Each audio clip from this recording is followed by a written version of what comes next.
Senior Director of the Learning Centers. So in case your students have not already told you about us, which I hope they do, we have 4 centers on campus. So we have 1 on each campus in New Brunswick. And this is the big here. All of our services are completely free and available to all students on campus. That's something that is very important to me. It's very near and dear to my heart. Many universities would actually charge your students additional fees to come use the services that we're giving for free.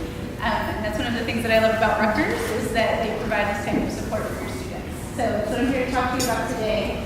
I am going to run through the services that we have just so that you know what's available to your students, and if you have any questions about those, I'm happy to take those questions. But then I am going to spend some time talking to you about the way that we talk to students about finals and how to prepare for finals. Because one of the things that we found is really important for students is that they're getting a consistent message. We know they're not necessarily getting a consistent message from Google and from their friends. So we're hoping that they can at least get a consistent message from us, from their instructors, and from you.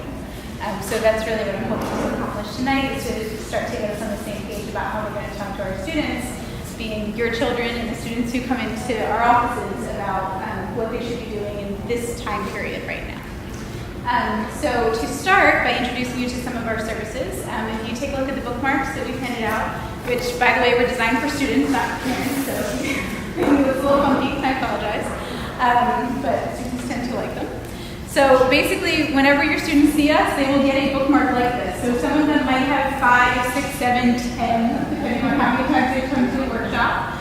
And the reason for that is that we want to always remind them that we are here to help them. So we make it in a bookmark form so they can stick it really easily in a planner, in a textbook, in whatever it is that they might be using that's actually paper-based. Okay.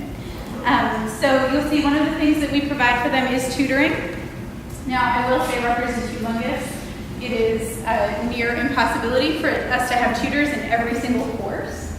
So we stick with the big courses that have historically been challenging.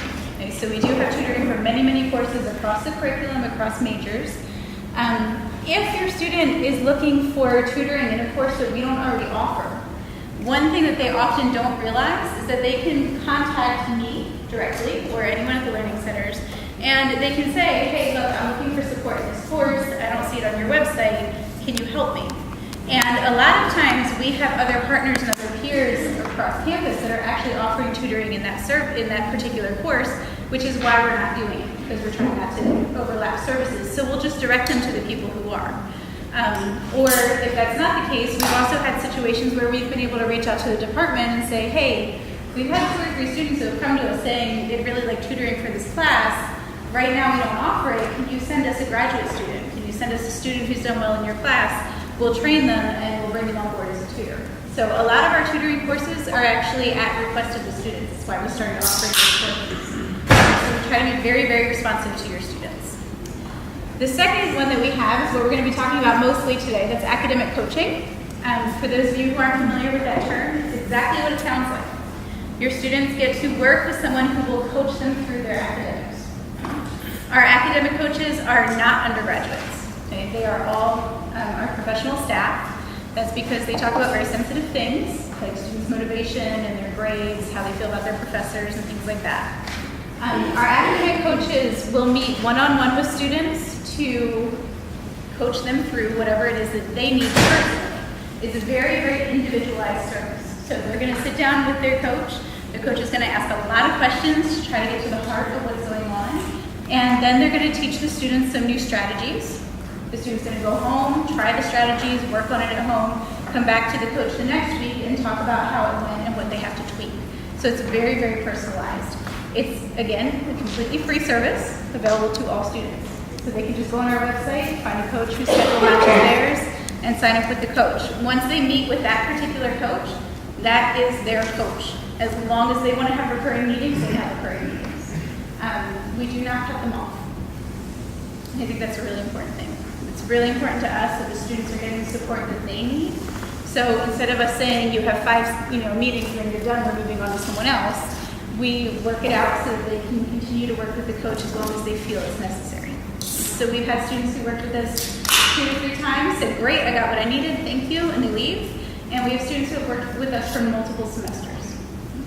So our academic coaching program is very flexible, very personalized. We also do workshops, and that brings us to our first, I gave you a lot of papers, sorry.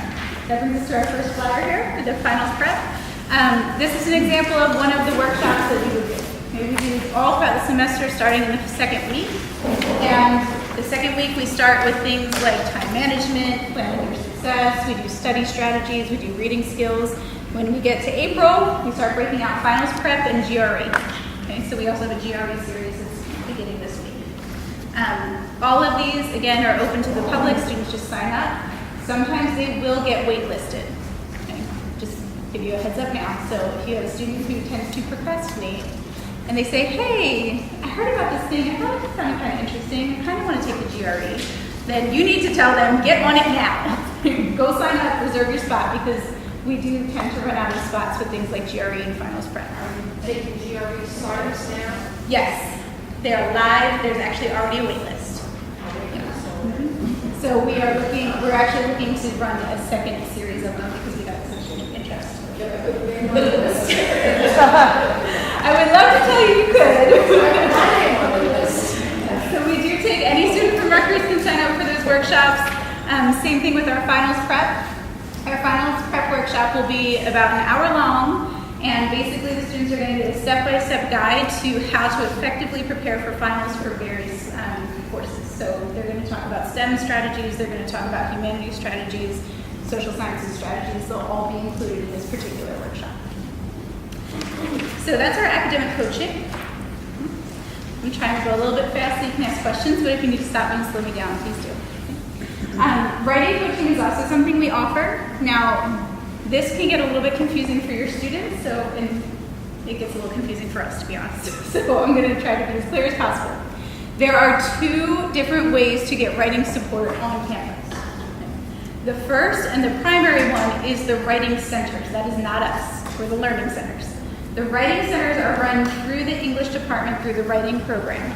They're going to work with all of these specific writing courses. So that's expository writing, which I'm sure some of you have heard of already.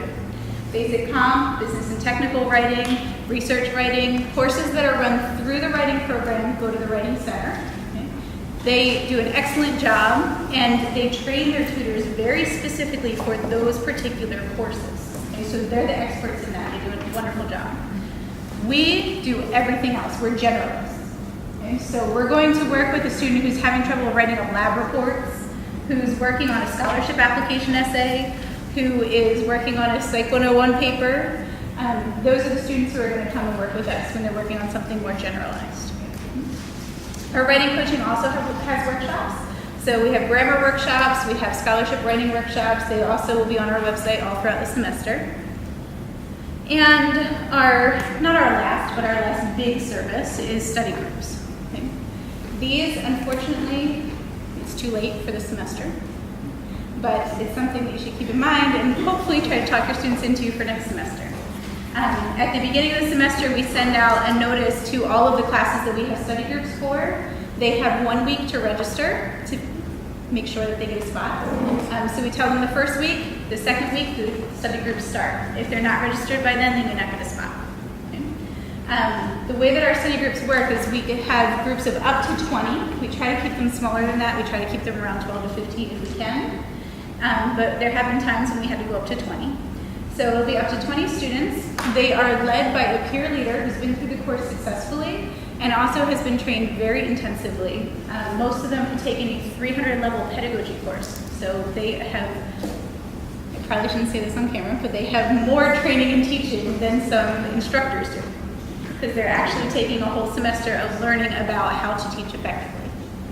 So we really, really love this program because we get to see the students who have done well in the course come back and give back to the students who are in it then. And they're not just tutoring, they're actually having the students in the course work together. So they're facilitating group work. They're coming in with lesson plans, they're very well prepared. They're going back and forth between the study groups, so students are submitting things online, they're getting feedback from the study group leader. It is a fantastic program. So we have study groups in a lot of the more challenging first and second year courses, and we're starting to offer them for third year courses as well. And what about if you don't have that class? Oh, that is a very good question. If there aren't already study groups for the particular class, we started doing something that I'm very excited about. If there are no study groups for the course that your student is in and they think, I really want to study with peers, this works for me, I like talking things out, I like working in groups, they can actually come to us and form their own study group, and we will help them find space, and we will train them on how to run the study group, and we'll check in on them, and we'll help them to run it. So we can't hire them at that point, unfortunately, but we can help them to run their own study groups, and we've had a lot of students do that, and it's been fantastic. So it's this really great, organic, student-driven kind of thing. Where do your resumes fall in? Not with us. Resumes, not No, with us. we don't. That's a sort of a peer of ours. So we're part of undergraduate academic affairs, and so is career services, and they're the people who would handle the resumes. So we're not really the experts when it comes to career stuff. We're focused very much on learning in college, but our career services folks do an excellent job. I actually, when I was a student here, I was just telling them, I went to career services, took my resume, said here, what's wrong with it. They marked it all up, gave me great advice, great feedback. I still think about that now when I review my resume. So they do a very nice job. Very nice job. So our study groups are a very important part of what we do. We also have another program. It's not on here because it's a little bit of a different format. It's called the Learning Assistant Program. But basically what we do in that program is we take high achieving students from a course and we put them back in the classroom with the professor. So when your students have a physics recitation and they're in the recitation and they're working on a project with their peers at the table and they have a question, they raise their hand, it's going to be a learning assistant who comes over, who gives them that really nice individualized attention and helps them. So it's basically like having a tutor in the course with them, helping them to work in groups. For those of you who have students who are looking for a part-time job on campus, it is, I believe, the highest paying job on campus at the moment. Don't quote me on that, but I think it is. We pay $1,500 a semester. And they have to have a B? A B plus or an A in the course. So those job applications, also we're taking some of them now for some courses like economics, but generally we hire in the spring and it's a full year position for the next year. So that's a really exciting opportunity we have. It's not often that we get to offer a position like that to undergraduates. It's great professional development. The students who are in the program love it. The students who are benefiting from the learning assistants love it. It's been so successful that we went from having 44 undergraduate students in 2011 to having 170 next year who will be teaching each other. So we are thrilled about that. And finally, if you take a look at the bottom of your bookmark here, you see our website. Everything you need to know is on the website. We have all of our locations, we have all the people you can contact. My personal phone number is right there on the homepage, and if you call it, it will go to my cell phone. Okay? So you have no reason why you can't get your questions answered. You can always give us a call. And on the back here, oh, I should say, the website is also where you sign up for things. So, yes. What was that? The one you were talking about with the pay? What was that? The Learning Assistant Program. Learning Assistance Program.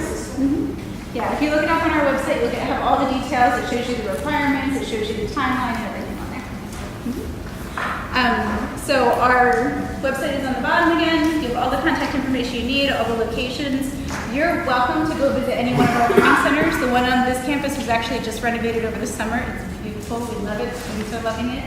And you're welcome to just kind of like pop in and see what it's like there. We welcome visitors, so please feel free to do that. And it's also where they will sign up for events and for appointments. It's all online. Okay, so we make it really, really easy for them to access us and to get in contact with someone if they need support. And on the back, of course, because we are learning centers and we can't help ourselves, we have some time management tips, because what more do you need in college than time management? So these, all of your students would have if they come to any of our events. If you want to share this with your students, that would be wonderful. We also have a whole bunch more, so they can always stop by and pick them up. Okay. All right, so any questions about our services before we start talking about finals? The writing coach is an undergrad student? We have undergraduate and graduate writing coaches. Any other questions? The walk-in hours, are they pretty long or is it just? Oh, sorry, these walk-in hours? It says like in the tutoring. Oh, tutoring. Yeah, all of our tutoring is on a walk-in basis. We do partner with other programs to offer one-on-ones, so students can sign up for one-on-one tutoring. We try to encourage them to come to the walk-in tutoring because we actually think it's better for them. Because if you come to walk-in tutoring, you don't have the tutors, you're going to be one of maybe 2 or 3 other students at the table, so you actually have to do some things independently, which we think is really important. A lot of times when students work with tutors, they have a tendency to kind of depend on the tutor a little bit too much and just have things explained to them and not really engage with the information. So when they come and they work in a group, they are actually asking each other questions, and the tutor's helping to facilitate that and helping them to figure it out. But the tutor is not sort of the sole source of information. You don't have to sign up, You just show up. Yeah. So our entire schedule is online. They would say, I want to have calc tutoring tomorrow. Let me see where the calc tutors are, when they're at what campus, and then they would just show up for the time that's convenient for them. They stay as long as they want. We have some students who come. They have one question, they have one problem. They're there for 5 minutes and they leave. We have other students who say, okay, the tutor's there from 5 to 9. I will be there from 5 to 9. So it's really up to the students. Any other questions? And again, the same question. If the class is not there, can they call? They contact us. Mm-hmm. Yeah, because we might know someone else who's offering that support, or we might be able to find it. Mm-hmm. How in terms of special services? I know like the high schools, they usually have an IEP type of thing. So that's not something that's offered here. It is. Oh. It is. It's offered here. That would be through the Office of Disability Services. If a student is registered with the Office of Disability Services, then they're going to get accommodations the same way they would in high school. So they have extended time on exams.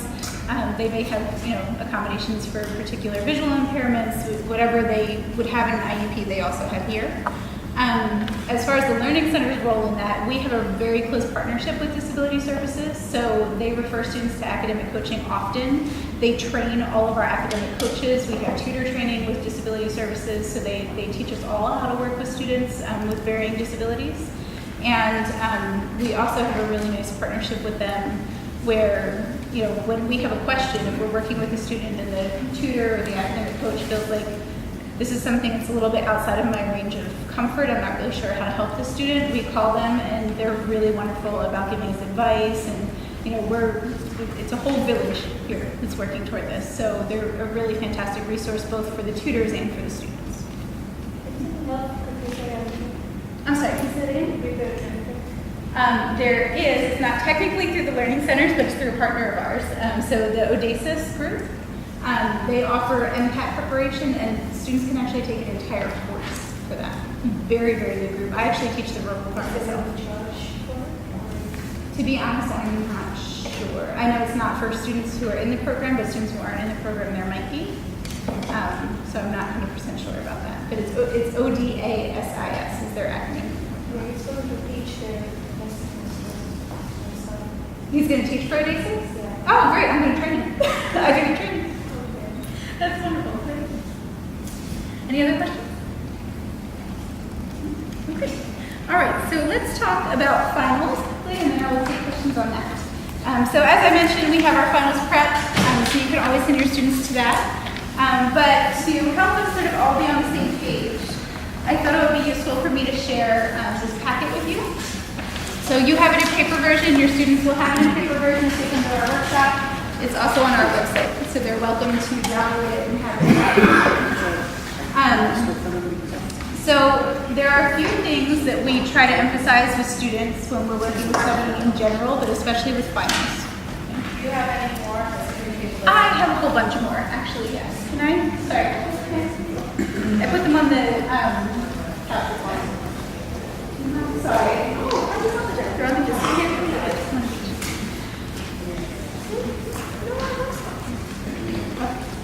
All right, so when we work with students, one of the things that we really try to emphasize, and I think it's funny because I hear a lot of parents who say the opposite, so I'm going to tell you now, parents, please be on our side with this, okay? I promise we know what we're talking about, we've done our research, we know. There are a lot of students and a lot of parents who will put quantity over quality when studying. Now, I don't know how many of you have done this already, but I know that I used to call home and get the question, finals are around the corner, how long have you been studying? How long did you study this weekend? Huh? How many hours did you put in? Okay. And when I was an undergrad, I don't know if any of you can relate to this, that sent me into panic mode. Because it was like, no matter what I said, it wasn't enough. Okay? Only 5 hours? Come on. You had a whole weekend. Right? You can do better than that. And while I don't disagree, what we find is that a lot of students tend to really, really focus on the quantity, and they completely neglect the quality of their studying. And that's what we're trying to teach them. So instead of focusing on how do you get as many hours as possible to study, we say, how can you study at your highest potential for the least amount of time? And students like that. Because when they hear that they don't have to study for 10 hours at a stretch, they tune in. And the greatest part is that it's based on research. We know, we have evidence that when students study through spaced practice, they will absorb more than if they try to study at a long stretch of time. There was actually a really interesting study done not too long ago on graduate students. They worked with a whole bunch of graduate students to find out how long they could pay attention. Now we're talking graduate students, so generally they probably like what they're studying. And there's a certain level of motivation that we assume with graduate students and a certain level of confidence. How long do you think graduate students were able to just focus on one thing without being actively involved in it? So for example, sitting in a lecture and listening to someone talk. 20 minutes. Oh, you read the study already? Great. 20 minutes. 20 minutes was our average for graduate students. And so then I have students who come to me and they say, I don't know why I failed this test. I literally sat down for 4 hours to study. And I say, well, that's why you failed the test, because you paid attention for 20 of them. So what we're trying to do with students is help them to learn to space out their studying, and then also to take those chunks of time that they're studying and make them really, really effective. So what we're going to do when we work with your students, and what we're hoping that you'll help to communicate to them as well, is that instead of studying for 4 hours at a time, let's break it up into small chunks, let's space it out over a few days, and let's make sure that we are actively engaged with the material while we're studying. And that's what this packet is for. Now, I will tell you, this looks a little bit intimidating, I know that. There's a lot here. Okay? But that's just because every student needs something different. Okay? So depending on what the student needs, they're going to pick and choose from this what's going to work for them. But to give you an idea of some of the ways that we work with students, one of our first things is always scheduling. Okay, so the first page is simply a blank calendar. Okay. For most of them, they have Google Calendar or something on their phone. We do that too. Right? We work with the electronics. But basically, what we're going to do is encourage them to put all of their deadlines in a place where they can see it visually all together, and then to push it all back by 2 days. Our 2-day rule is the first thing we teach students when they want to work with us on time management or planning. It's due on the 18th for you, in your mind, and on all of your calendars, it is due on the 16th. And you will forget the 18th exists. It is due on the 16th, and that is all. You don't give yourself an excuse. So that when they're working, they're really thinking about getting things in on time. And to them, it's on time, but really it's 2 days early. So that actually really helps to ease their anxieties, because they start to get ahead of things. And they start to feel really confident because they're not working right up to the deadline every night. Okay? And it helps them to calm down a lot during finals. So we try to go with the 2-day rule for assignments that are due during finals time. Papers, projects, that sort of thing. Question. Yeah. Do you find that your procrastinators have this deadline on the 16th, but they still end up editing, say, a paper on the 17th before the 18th? Do you find that happens? We have some who they're just going to push it no matter what, yes. But for most students that we've found, they don't keep track of dates that well. And I'm not saying there's a criticism, I don't either. Once it's written down as the 16th, they pretty much stick to the 16th. And a lot of them have totally forgotten that they have extra days because they just get in the habit of, it takes a little while, you have to have them do it 2 or 3 times, but they get in the habit of it. So yeah, some of them are still going to push it off, but if you think about it, if they're editing 2 days before the paper's due, as opposed to writing it the night before, we're still happy. I have a son who goes all-nighter, so. Yeah.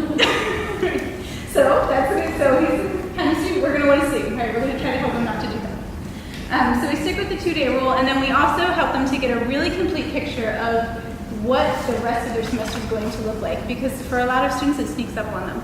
Right? They think they have all this time before finals, they think they have all this time before things are due, and then they realize, oh, I have a lot of time before finals, but then 3 of them are on the same day. So those 3 days beforehand are not the time to, start studying. So it just helps to give them a complete picture. The second page is for students who say, I've planned things out, I'm doing pretty good, I've got everything that I need to know as far as deadlines and due dates, but I don't know what the heck to do with all this stuff. And believe me, I get that one all the time. And truthfully, I don't blame them. I don't know what everyone's experiences were, if you went to college, if you didn't, what college was like for you. I will tell you, for me, we did not have the amount of online information and resources that students have now.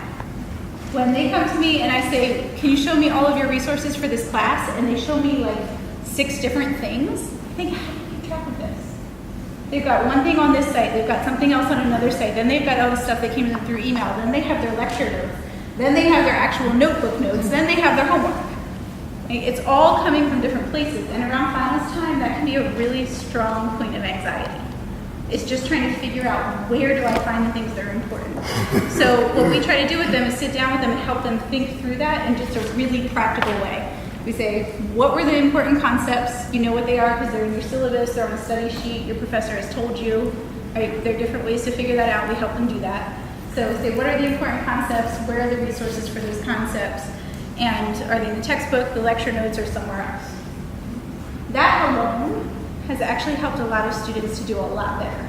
Because if they're just studying from the textbook and they don't really realize how much is different between the textbook and the lecture notes, they're going to miss a lot of information. We see students do that a lot.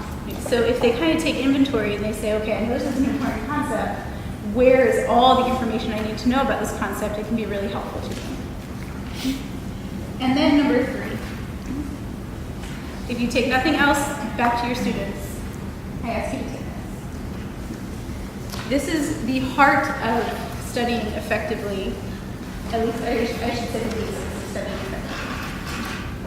I can't tell you how many students over the years have come to me and I say, how's your studying going? And they tell me something like, oh great, I read over all my lecture notes.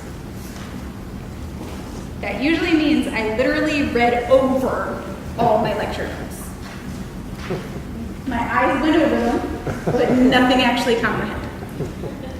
So we want to stop them from falling into that trap, and that's how they end up spending a whole lot of time and not getting a whole lot out of their studying. So what we encourage them to do is actually identify 2 to 3 specific strategies for each course, where they're going to prepare the material. Okay? So they're going to prepare it as their first shot at learning. So there are some suggested strategies here, different ways that they can prepare. So for example, if they're in a problem-solving course, the best thing that they can do is annotated problems. Very simple, very effective. They split their paper in half, they do the problem on the left side. On the right side, they explain in their own words, in plain English, how and why they did each step of the problem. They end up with both the problem and a conceptual understanding of it. And as a bonus, they have a study guide in their own words. It's a fantastic, fantastic method. And then we would encourage them to actually create a study plan that spaces out those activities. So I learn it one day, I review it another day, and then I review it the day after that, but not for quite as much time. Okay? So the idea is that every single day, they're learning something new, preparing something new, and then they're reviewing something old. This way they're putting less time per day into studying, but they're getting more return because it's repetitive over multiple days. And if you take a look at page 4 here, you'll see an example of what's sort of the classic 5-day seminar. I'm not so sure about the 5-day thing, I'll be honest. It's a very common thing. You can Google it, you'll see it come up many times at all different universities. If you have 3 exams on one day, you need more than 5 days to study for them. Okay. So I would like them to come up with a new title, but this is a very classic, very sort of tried and true strategy. So basically what we encourage students to do is say, how much time do you really think you need for these? And then let's look at how that fits in your schedule. So sometimes this is a 10-day study plan. Sometimes it's 5 days, sometimes it's 7 days, but it is never less than 5 days. And that's really important, that they get that they have to do this over at least 5 days for it to be effective. And on the last page here is something that we actually do with students a lot when they don't necessarily feel comfortable help seeking. So these students who just want to do it on their own, they're really independent, and by the time they get to finals, they're like, I've never talked to my professor, I've never gone to a tutor, I've never gone to an academic coach, why start now? So if we can get to them, if we can talk to them before that, we try to help them to just kind of map out what all is available. So what kind of resources do you have? Is there a tutor? Is there a TA? Is there a study group? Is there someone in your class that you like to study with? Whatever those resources are, where are you going to find support if you're studying 2 days before the exam and you're really stuck? And this is sort of how we help them to just organize that so that they feel a little bit more confident that, hey, if things go badly, I know when and where to get support. Right? If I'm not getting it on my own, there's someone else I can turn to. And then at the bottom, of course, we have our websites again. All right, so that's my very, very, very short, as short as I can make it, overview of some of the things that we would talk to students about as far as how to study. But I'm very happy to take questions. I know a lot of subject-specific study strategies or just anything that you have questions about as far as your students preparing for finals. An e-copy? Yeah. I can, it's actually on our website too, but I can, through Ashley. Yeah. She has your email. Yes, she- Yeah, absolutely. Any other questions about how we can help your students study for finals? Or relax before finals? Or get more nervous if they have no problems? I don't know if I missed that. How many study days do they have after classes were over? 2. There's 2 reading days. And generally, and technically there are 2 reading days, depending on what courses they're in. They might actually have some things going on those reading days, like events, presentations, things like that. But generally they're supposed to have at least 2 days where it's just studying. And very nicely, they're usually before or over a weekend. So really they have a nice like 4-day chunk. Any other questions? No, this site, is it open to everyone, or do you need their ID and It's open to everyone, but you can't register them for things. You need their ID and password to actually sign them up. But you can see it, and you can say, hey, I know you're available Thursday night. And you right away restricted to everything. No, absolutely. You can see we have all of our calendars with our events and everything online. I want to see the financials. Do you log me in?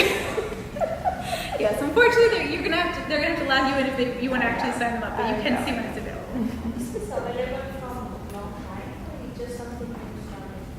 What the finance? program? Oh, you mean the learning centers?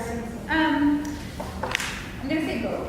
The learning centers in some form have been around for around 20 years, maybe more than that. But the learning assistant program is only about 5 years old. Academic coaching has taken different forms. In its current form, it's only about 5 years old. And our study groups also have taken different forms. In its current form, it's about 3. So we're doing a lot of new things. We've revised some old things. But we've been around for a long time. 8 years ago, I gave someone for my daughter. Yes, and unfortunately, I'm glad you bring that up because that happens a lot. And I will say, there are paid tutors out there that are fantastic. They're phenomenal. They're one-on-one. was great. It was what? Student was converted. Yeah, and there are some great paid tutors out there, but at the same time, I think it's important that students know they have services available for free before they go pay for things. And a lot of them don't. Yeah, I know a lot of them don't. So, one of the things that I really like about our services is that since I've been on board as the senior director, I've made it a rule that all tutoring, all coaching, everything has to happen in a supervised area. For me, as a person who's been on college campuses and who knows what can happen, I personally think that's really important. So all of our tutors are going to be working in a supervised learning center. There are people watching what's going on. There are people there for safety. When you have the one-on-one tutoring where it's like pull a phone number off of a flyer on a bulletin board, please, if your students are going to do that, just make sure that they absolutely say, like, we have to meet in a place that's supervised. They can come meet in the learning centers. We have tutors that are, you know, they're working for themselves, they're not working for us. If they're going to work with students, I would like them to be in a learning center or a student center somewhere where people are around, not in the dorm. The learning center hours. We're open 8:30 to 9 Monday through Thursday, 8:30 to 4:30 Friday, and 4 to 9 on Sunday. That's my biggest gripe I hear from them. You know, so many classes with both science majors, I have two of them in Rutgers. We don't have time to go to the learning center. That's what I hear all the time. And honestly, I used to think that was not true until I started working with students here. They are busy. They are. So some of them, I mean, they're legitimately busy. What I usually try to convince them to do is if you already, you know, you have some time in your schedule, right? At least Sunday night you're not going to classes. So I actually encourage students to just come and study when you know a tutor's on duty. You don't have to work with them at all, but at least they're there. Right? So if I'm studying calculus, I'm going to go study at a learning center. And then if I have a question, I'm going to pop over and ask the calculus tutor. They're there, they're going to help me. And if I don't have a question, then I just went somewhere where I could focus, do my homework, and then go home. Now, are they as quiet as some libraries are quiet? We are some not quiet. Okay, so that's why my kid will never be there then. I will My say. son can deal with noise, my daughter has to be absolutely quiet. So. Yeah, I will say, I mean, the learning centers are meant to be collaborative and meant to be people working together, so it's not like studying in a library. I mean, of course, we keep the noise to a reasonable level, you know, nobody's there going crazy. But you do have a lot of people who are working together, so there are voices. Any other questions? All right, well, there are exams on Sundays, yes. And chemistry, I believe, is usually on a Sunday. Yeah. Yes, there are. scheduling? Yeah. Scheduling that. They're scheduled that way because the classes are so humongous that they can't actually get all of the students to one place during the week. Right. Any other questions? Yes, one more question. My daughter is getting 1 credit to mentor or to be in a classroom for anatomy and physiology that she had last semester that she got an A in. Which one of the two of those that you described is that? That's not our program. It's not your No, program. that's not our program. Okay. Because she's yeah. supposed to be helpful. She sounded like. She sounds like a very similar to there, and she helps them who don't have it, but she is getting 1 credit for it. Yeah, so she's getting 1 credit instead of getting paid. Well, okay, so. Could that be a bonus Yeah, then, though? so I didn't tell her that. Yeah, it's for another class, so she could do like chemistry or biochemistry, something like that through us and get paid. So there are, it's not one or the other, no, we have people who work both. So there are many programs that are similar to ours that are run through departments, but because it's run through a department, they offer credit. Because we're not a department, we can't offer course credit, we can offer pay. Yeah, if she wanted to do a position like that, she would have to check it out at the learning center and see what's available, or. Yeah, we have a whole list of the courses that are available, and then if that's what the courses they're interested in, they do the interviews and. Yeah, her thought was she did very well last semester, she got the A, and this is just gonna keep reinforcing it, especially as she's teaching someone else. We actually just got a grant from the National Science Foundation to study exactly that, we being the learning centers. So we're working on publishing a study on the benefits of peer leader positions, both cognitively and also in the development of their leadership and communication skills. So we're hoping we'll distribute that to everyone when it comes out, but we're hoping to kind of have some actual evidence saying these positions mean something to students beyond just a paycheck or just an extra credit, that they're actually developing skills. But isn't that scary in that if that does really well, that kind of program, you'll have less teachers, and then they won't pay the teachers? Oh, no, that never happened. Good. Never happened. Good. We are so, actually, because we had a similar question about TAs, the graduate students who work in courses. We have not put a single TA out of business because there's so much help needed that, you know, we're just on the surface now. But there's so much help needed that we're not going to push anybody out. It's just extra support. And we have classes that have a TA and a learning assistant because the recitations are so active and students are doing so much, they need 2 people in the room. So we have no intention. Do they have events during the weekend or not? Monday to Friday? But tutoring? Yeah. Yeah, on Sundays. Sundays, On 49. Mhm. On Saturdays also? No, we had Saturdays and no one showed up. Oh. So, so we stopped. Yeah, we stopped holding Saturday hours because people just weren't coming. Do you have presentations for students? Because this would have been nice for my son I to know. hear. That'd be Because very I won't remember it. I mean, We have presentations, well, that were so I know most of the, it is here, but. no, the flyer that I give out for the workshops, Right. that will be a lot of this, but in depth, in Okay. detail. And actually, we've been having these workshops since the second week of September, so I'm sure that he's heard of it, yes.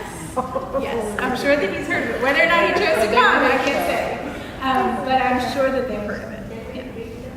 Yeah. You actually can, yes. I have encouraged parents before to come to our workshop. So it's listed on the site. It's all listed on the website.